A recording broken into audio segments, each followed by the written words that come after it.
A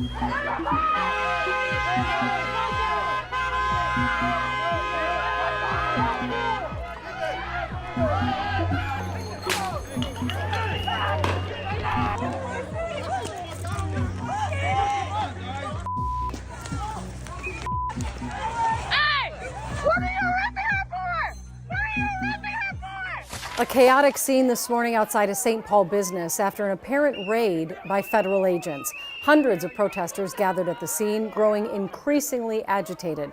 Federal agents wearing Homeland Security and Drug Enforcement Agency vests held them back. At one point, the agents used Mace to control some of the people in that crowd. Emotions reaching a boiling point as hundreds of protesters clashed with federal agents this morning outside of Brotex paper manufacturing facility in St. Paul.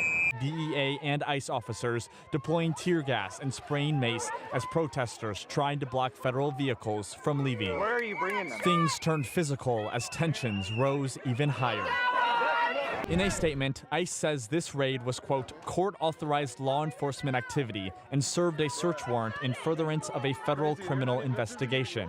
Mayor Melvin Carter says St. Paul police was not involved in any way and his office had no prior knowledge of the raid. We work hard to make sure that folks know that our St. Paul police officers are not and will not ever be ICE agents.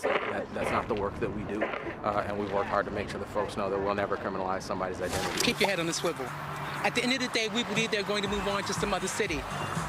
Now's the time for us to work together as a real community, loving and caring for one another, and beginning to rebuild some of these businesses that may have lost lots of money over the course of the last week.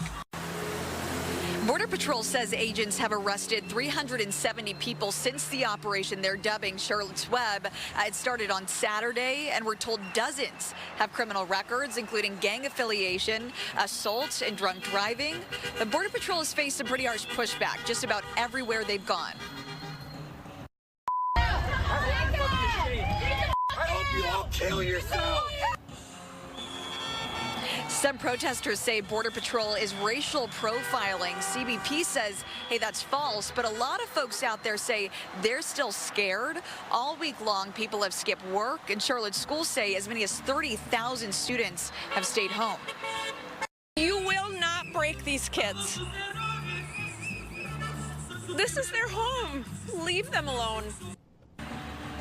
And the DHS doubling down, saying agents are mainly focused on what they call the worst of the worst, while also upholding the law. We are making those arrests of criminal aliens, people that have been released by sanctuary jurisdictions. But if ICE or Border Patrol does encounter somebody that's crossed the border illegally, well, that's a crime too. They're not supposed to be in the country at all. Yeah, and the Department of Homeland Security says they are going to continue this operation, but in other cities moving on out. And it looks like New Orleans is on the Trump administration's radar next. In Charlotte, Sarah Allegre, Fox 32 Chicago.